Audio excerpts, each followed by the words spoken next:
Good evening to one and all. Welcome you all to the daily Indian Express newspaper analysis for the date 19th as well as 20th November 2023, brought to you by Ganesh IAS Academy. Okay, let's get into the today's newspaper analysis. So mentioned here are the list of articles which we are going to have the analysis in the upcoming slides. So have a look at it.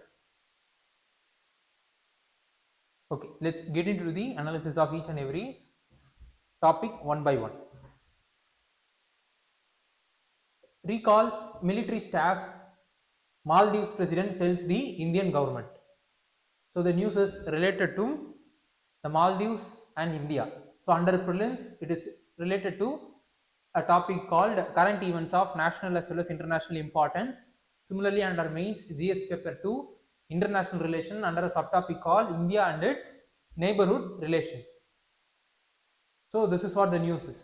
So the Maldives newly elected president Mohamed Muizu has requested Indian government to withdraw its military staffs, those who are present in Maldives, to operate the helicopters that has been provided by India to Maldives for their search and rescue operation as well as drug trafficking operation and then the disaster management operation.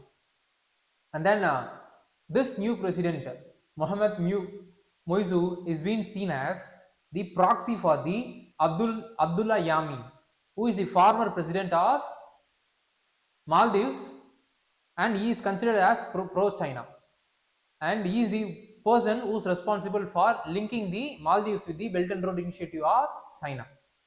So the Mohamed Muizu is seen as the proxy for Yamin, so he is considered as the pro-Chinese and then against India. So the present action is also in the direction only, that is, it has requested India to take back all the military staffs, those who are present in their homeland. And at the same time, he also emphasized Indian government to accelerate the Greater Mail connectivity project, a major infrastructure project which is being implemented by India in the Maldives to build their infrastructure. So this is what the thing is about, and what India said is that with the help of those helicopters and other equipments over the last 5 years,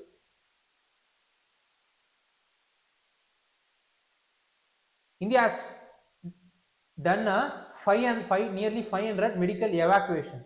In that, 523 Maldivians lives have been saved, and then out of this 131 evacuation were carried out this year itself. And at the same time, nearly 450 multifaceted missions has also been carried out. Of this, nearly 122 missions were carried out last year, and then 152 and 124 respectively were carried out during the 2021 and 2020 period. So this is what the thing with relation to the disaster management by India with Maldives is about.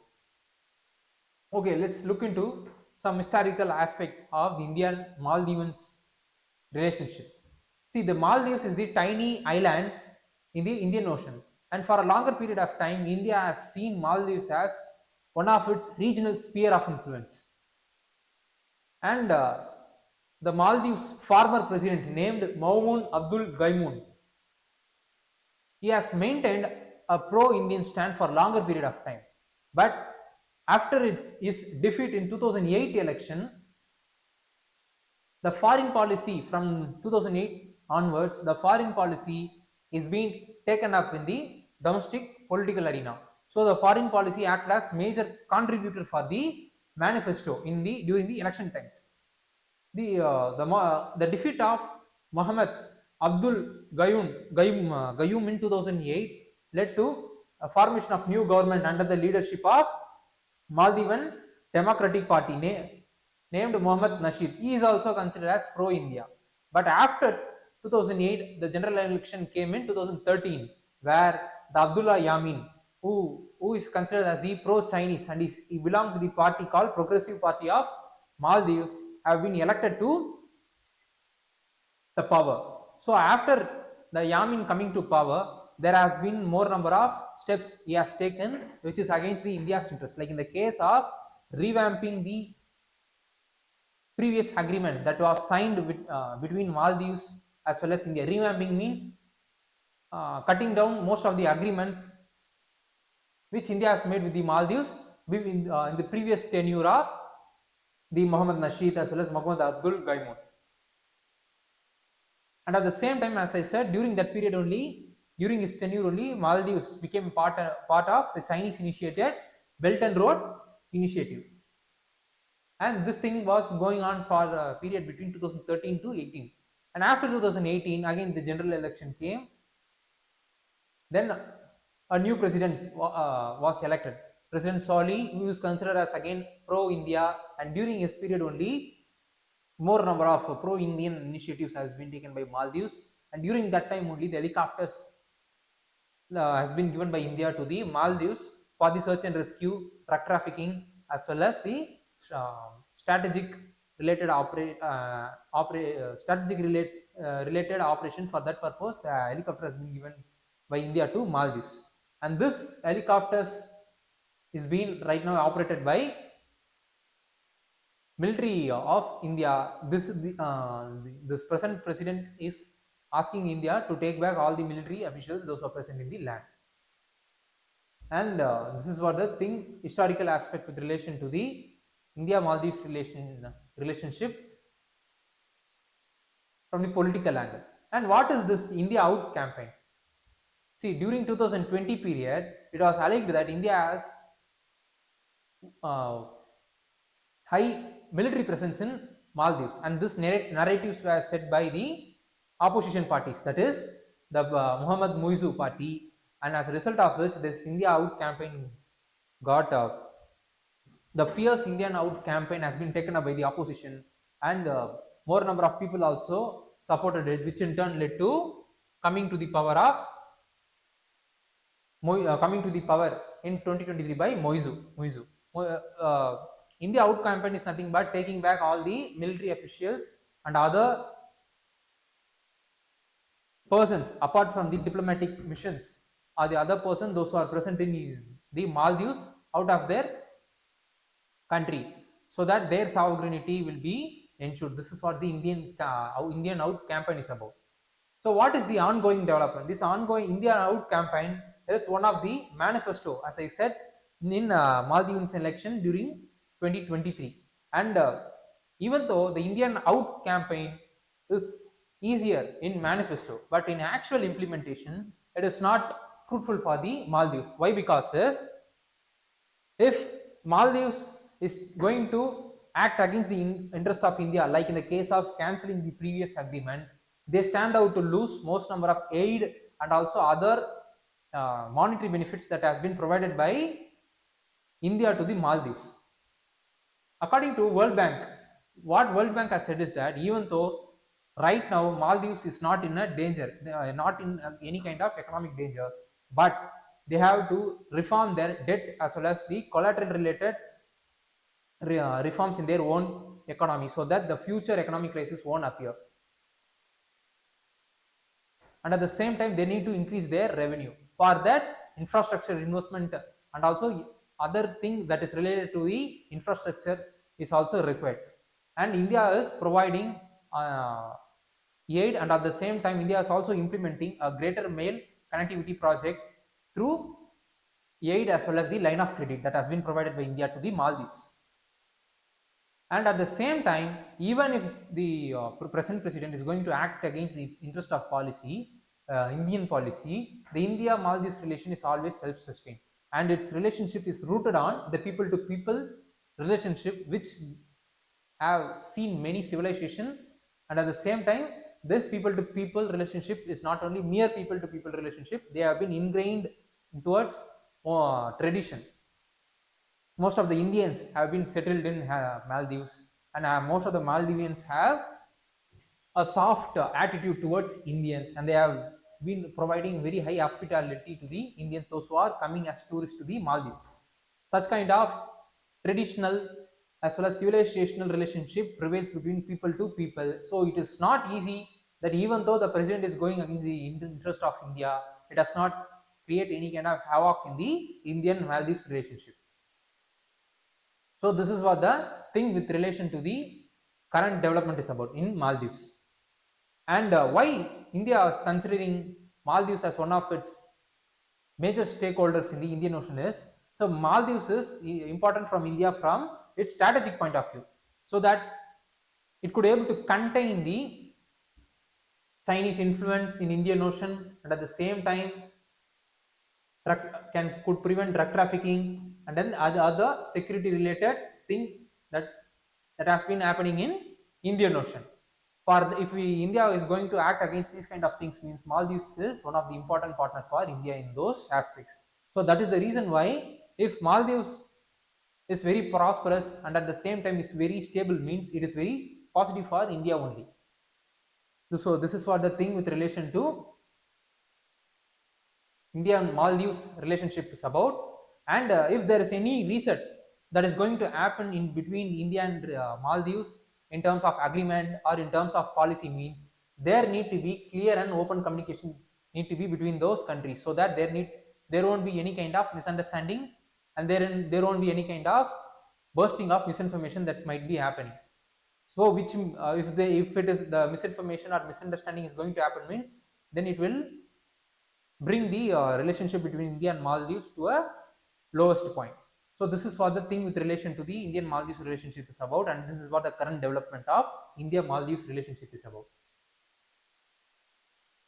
And what is this greater mail connectivity? So it is the largest ever project that has been implemented in Maldives, and it involves construction of nearly 6.74 kilometer long bridge as well as causeway link, and it will connect the Maldives capital Mali with neighboring islands. Like these islands are very important from the perspective of prelims: Willingly,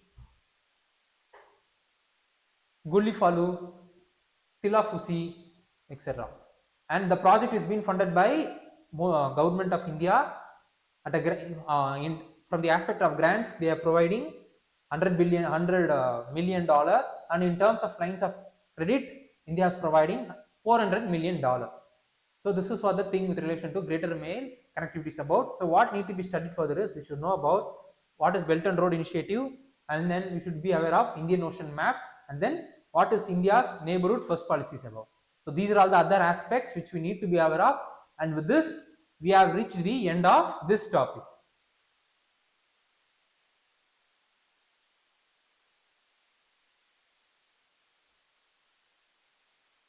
Rural workers in Madhya Pradesh and Gujarat gets the lowest daily wages, RBI data. So since the news is related to daily wages, so under prelims it is related to economic and social development, sustainable development. Similarly under mains, GS paper 3, economic development, under a subtopic called Indian economy and issues relating to planning, mobilization of resource, growth, development and employment. So this is what the graph with relation to the data that has been released by RBI in relation to the rural wage is about. So we could able to see that Madhya Pradesh as well as Gujarat has the lower daily wages for the rural agricultural labors. So this blue graph indicates 2021-22 period, and this light green indicates 2022-23 period. And then these are all the set of countries which are providing lowest daily wages to the rural agri workers, and these are all the set of states that is providing highest daily wages to the agri workers. So in that we could able to see that Kerala tops, second it is Jammu Kashmir, and then Himachal, fourth Tamil Nadu, fifth is Haryana.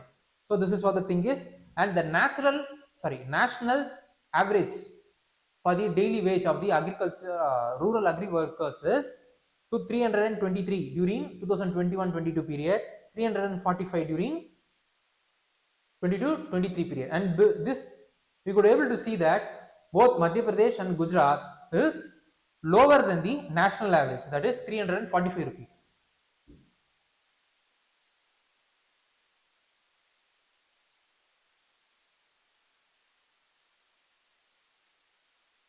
So if this is the current wage that has been paid respectively in Madhya Pradesh and Gujarat, means if the rural farm worker is going to work for 25 days in a month, means then you will be earning nearly 5,330 rupees, which is not sufficient to to meet his household expenses, considering the price situation that is right now prevailing across the economy.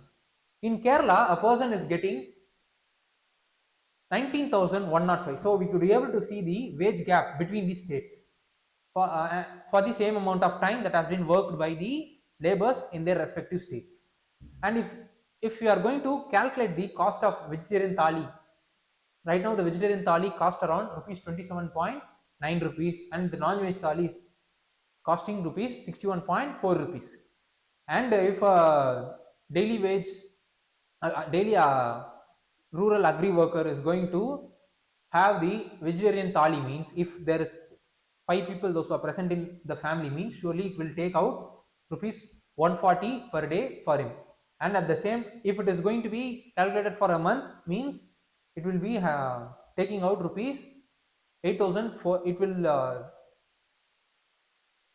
rupees 8,400 rupees is required for a agri rural worker to have the vegetarian thali without any kind of hindrance or hunger like situation. But we could able to see that the monthly income that has been earned by the farm workers in Madhya Pradesh as well as Gujarat is 5,370. So we could able to see the difference between the required amount of money that for consuming vegetable thali for a period of 1 month, but what he or she is actually getting is very low.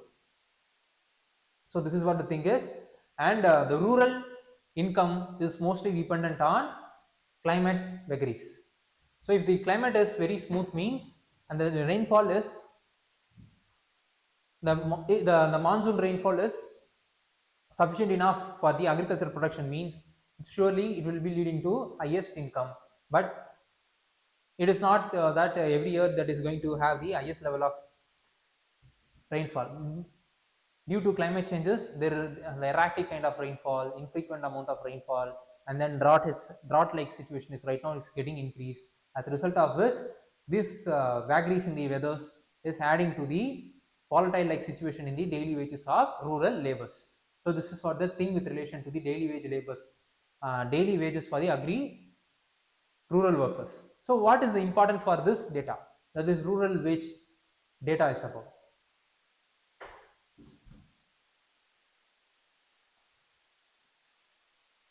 So this data helps to ensure and determine the poverty level that is prevailing across the country. Secondly, it helps us to understand the level of income inequality that is present within the region or between the region, etc. And then assess the agriculture productivity in the economy, and then it could able to form the macroeconomic policy like inflation, the policy related to inflation, fiscal policy, monetary policy, etc.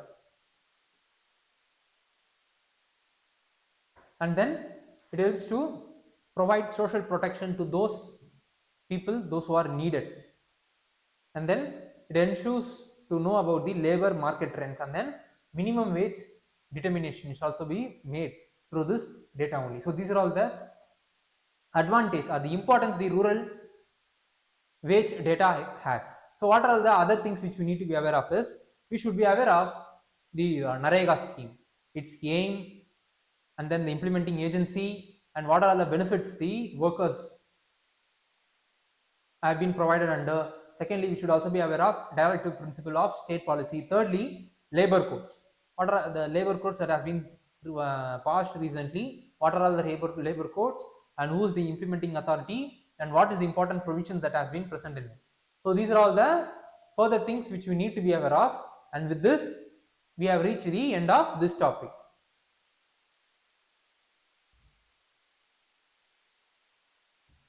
Why High Court has struck down Haryana's private sector job quota? The news is related to struck down of the private job quota, a bill, a act which has been passed by Haryana by the Punjab Haryana High Court. So under prelims it is related to Indian polity governance constitution. Similarly under mains it is related to GS paper 2 function under topic called polity through a subtopic called Function and Responsibility of Union and State, Issues and Challenges Pertaining to Federal Structure, Devolution of Power, and Finances up to lower levels and challenges therein. Okay, let's move on to the news. So, Punjab Haryana High Court has quashed a law that has been passed by Haryana Legislative Assembly, which provided 75% reservation for the people, the resident of the Haryana in the private jobs. So what was the law is about? See, the act provided, as I said, 70% jobs in private sectors that are offered a monthly salary of less than 30,000. Previously it was fixed at 50,000. After then it was reduced to 30,000, and it came into effect in January 2022. And similar like act has also been passed by Andhra Pradesh in 2019. But this law has been challenged in the High Court. Right now the trial has been going on. So who challenged the law and on what ground the law has been challenged? See, the Faridabad Industries Association and other Haryana based association has challenged the law. So on what grounds they have challenged the law is it has infringed the constitutional right of employers. So it does not provide any kind of liberty for the employers to choose the employees for their organization. Secondly, it violates the federal structure of the Indian Constitution. Thirdly, the fundamental rights of the employees also been violated. Why? Because the people can able to work anywhere at any place in India, which is provided. The safeguard for this provision has been provided under the Part 3 of the Constitution, which has been violated. So these are all the grounds under which the Faridabad Industry Association as well as the other Haryana based association has filed a case. But what Haryana government has said is that under Article 16 clause 4, it empowers them to make provision for reservation for those backward class people which state consider as not been adequately represented. But this argument has not been accepted by the High Court, and they have accepted the argument made by the association, as a result of which this law has been struck down. So what else did the Haryana law says? Apart from the 75% job quota, what are the other provisions that has been made in the law? So to whom this law applies? If private sector means there are different kinds of sectors are present under the umbrella term of private sector. So to whom this law will be suited is all the companies, societies, trusts, LLPs, partnership firms, as well as large individual employers are covered under this act. At the same time, any person who is employing 10 or more people under their organization. It could be either manufacturing or the service providing organization. And the exemption is the central as well as the state government or the organization that has been run by central or state government is exempted from this law. And then if a person who wanted to avail reservation under this law means he have to register under the portal provided by the Haryana government. So these are all the provisions covered under the law. So what did the High Court has said is that the section 6 as well as section 8 of this law has created Inspector Raj again. So how it has created Inspector Raj is that the organization need to provide a quarterly report to the bureaucracy. The report which provides detail in relation to the overall the employees that has been employed under the act. If the report violates the 75% quota means, then it will be leading to punishment for those organization which has violated the law. So that is the reason why the court has said is that this law is again bringing back the Inspector Raj. Secondly, section 20 bars the legal proceeding against the designated officer under good faith, which is also acting against the interest of the employers. If any officer is going to do any kind of mischievous thing means, he could be prevented under a dicey term called good faith. So no legal proceedings can be made against him. So these are all the provisions that has been quoted by the High Court to struck down the law. So what will be happening now is that So what Haryana government has said is that they will be going for appeal in the higher courts, and they wanted uh, the local level population to be represented adequately in the private sectors, so that the unemployment as well as the other thing that is related, other negative things that is related to the unemployment will get reduced. So this is what they are saying right now. So this is what the analysis in relation to the news is about. So what need to be studied further is, we should know about what are all the labor codes that has been passed recently. Secondly, we should also be know about, we also be aware of what is e-shram portal, and then what is reservation, and then what is directive principle of state policies about. So these are all the other areas which we need to be aware of, and with this we have reached the end of this topic.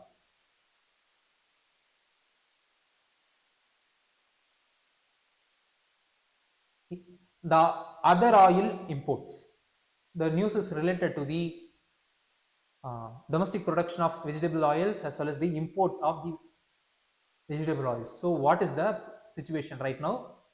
That is what is the situation in economy in relation to the vegetable oil? So how the news is related to the examination is, under prelims it is related to economic and social development. Similarly, under mains GS paper 3, under economic development through a subtopic called infrastructure, energy, ports, roads, airports, railways, etc. So this is what the data is about. So this is the 10 years data, where we could able to see that the quantity of vegetable oil that has been imported from other country has increased by 1.5 times from 2013-14 to 2023 period, and at the same time in terms of value it has increased more than double. So this is what the thing is about. So right now India's edible oil production from the oil seeds and other alternative like cotton, rice bran is 10 metric ton. That is Indian oil edible oil production means edible oil that has been produced domestically.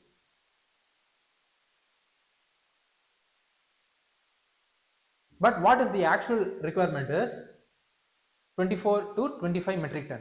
So we are producing 10 metric ton locally, and at the same time we are importing nearly 16 metric ton. So you could able to see that we are having overall 26 metric ton, which is higher than the required edible oil, and it is going, what it has been projected is that our domestic consumption is going to rise to 30 to 32 metric ton by 2030.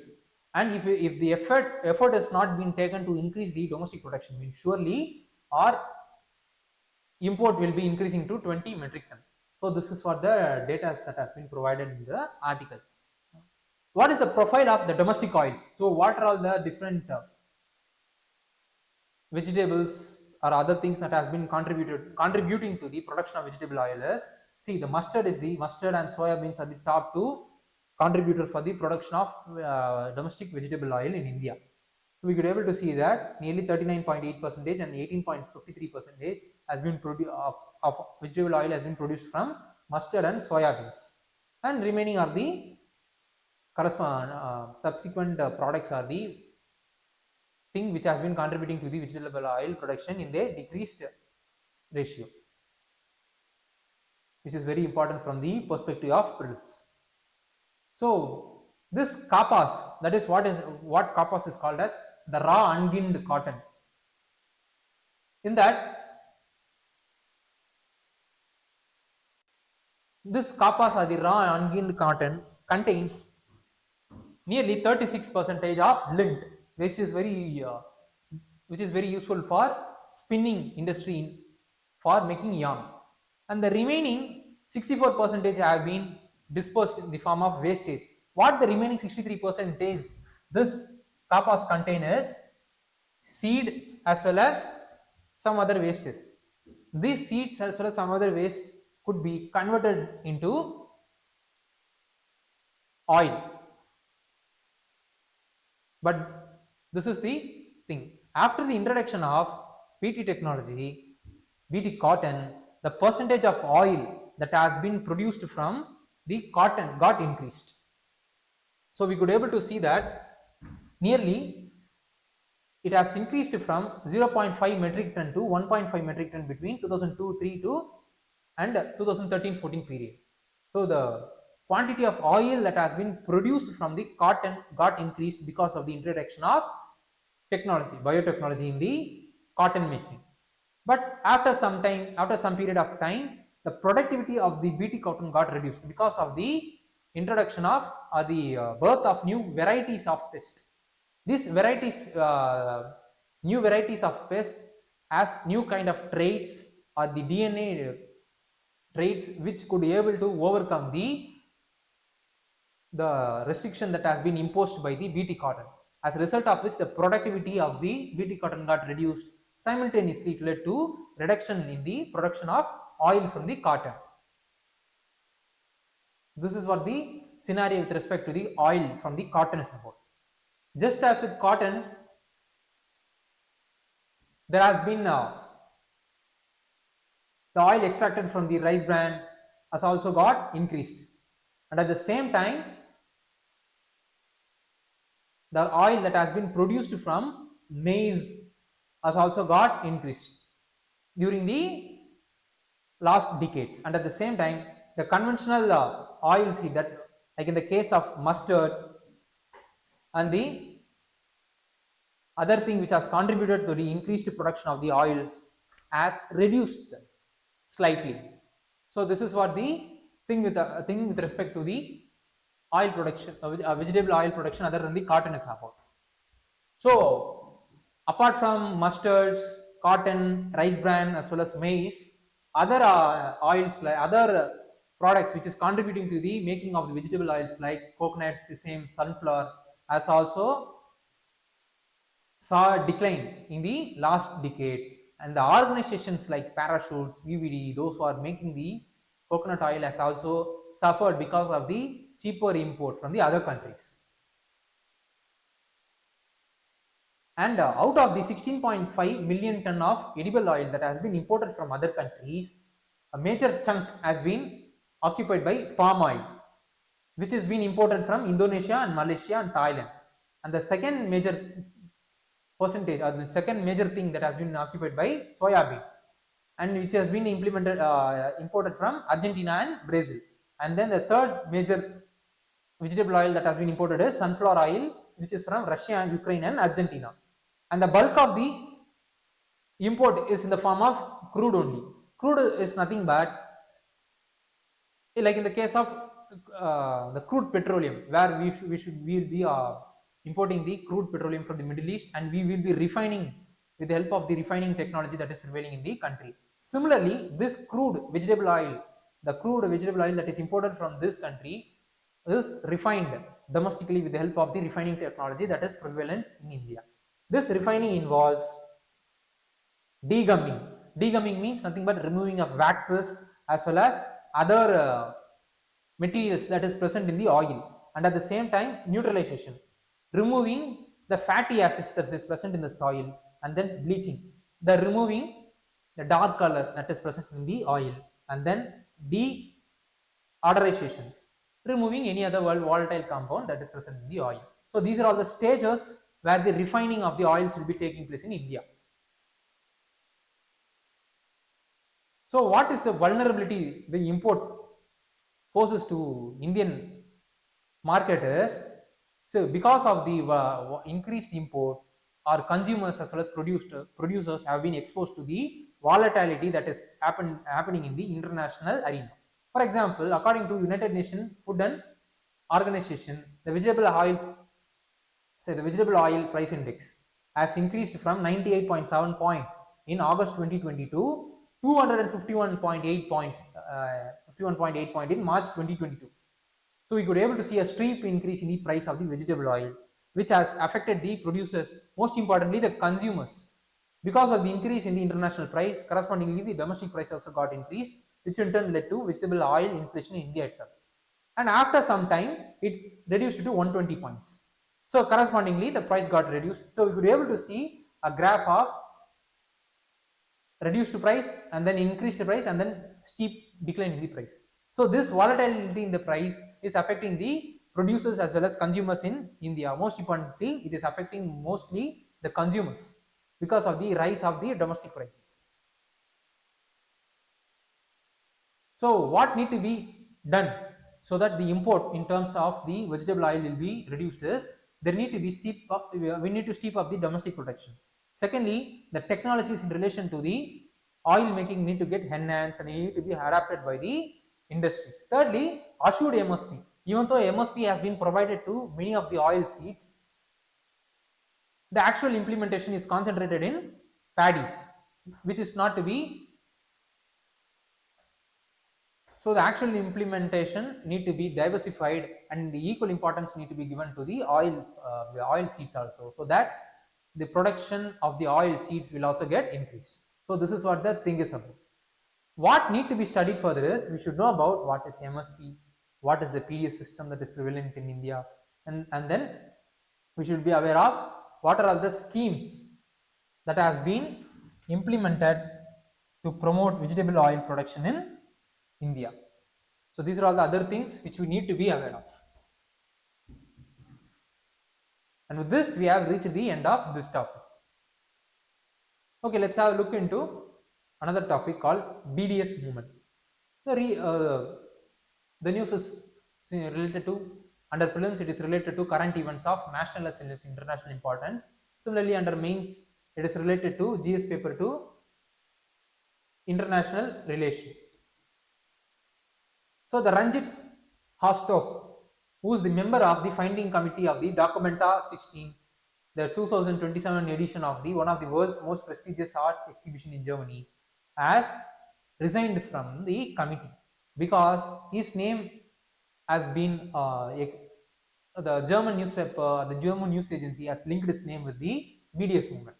So what is this BDS movement? It is the movement that was launched in 2005 by more than 170 Palestinian groups, those who are living in the Europe. And then the BDS stands for boycott, divestment as well as sanction. It is the non-violent pressure group which aims to make the Israel to comply with the international law. And the three aim of them is to end the Israel occupation on the West Bank, East Jerusalem, Gaza, and then Syrian Golan Heights. Second aim of them is to recognize the full fundamental rights of the Arab Palestinian citizen of Israel. Third is allow the Palestinian refugee to return to their homes. So these are all the three aims this BDS movement is aimed to. So what does it do is, see, the BDS says it boycotts the campaigns which its boycott campaign is involved pressurizing the entities to withdraw the support from for the Israel government and to do all other things under the under international law to make sure that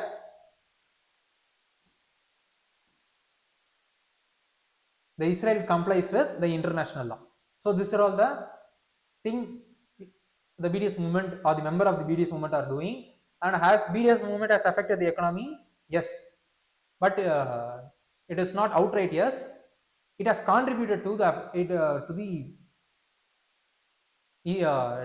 some downward trend in the Israel economy. Like in the case of few brands as well as celebrities have refused to continue to work in the Israel. Like in the case of US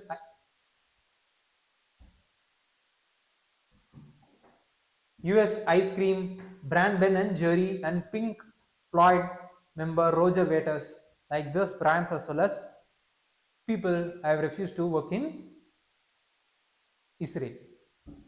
And